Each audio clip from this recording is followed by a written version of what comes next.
Peace Church has sat at the corner of St. John's Church and Trindle Roads in Hampden Township since 1798. When you look around, it's like stepping back 225 years. It played a pivotal role in the Civil War. It was actually held by Confederate troops. There is some documentation that they actually pushed some local people in there because they were afraid they would go tell the Union that they were here. But now there's a new battle. For the last 5 decades, the church has been owned by the state and operated through the Pennsylvania Historical and Museum Commission. It's listed on the National Register of Historic Places and has a state marker. It's like a museum in there.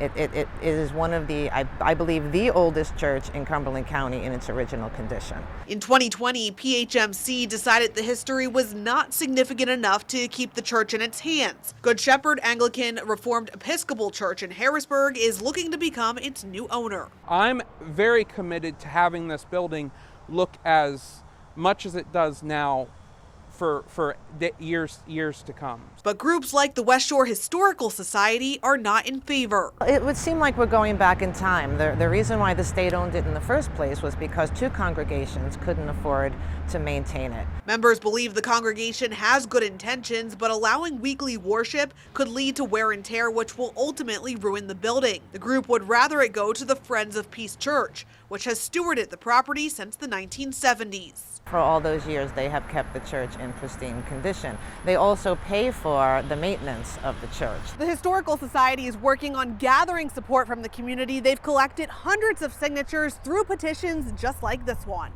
Everybody who hears about the danger of this possibly changing hands and some changes coming in that way, they really don't want that. State lawmakers must vote on legislation for the transfer to become official, which Father McCarl hopes will happen by fall. Our hope is to work with those community organizations to continue to have the programming here at the Peace Church that they've always offered. The Historical Society, meanwhile, is asking the state for a pause in that process. There's always hope. Until the legislature act goes through, we have hope, for sure. Alyssa Kratz, Fox 43 News.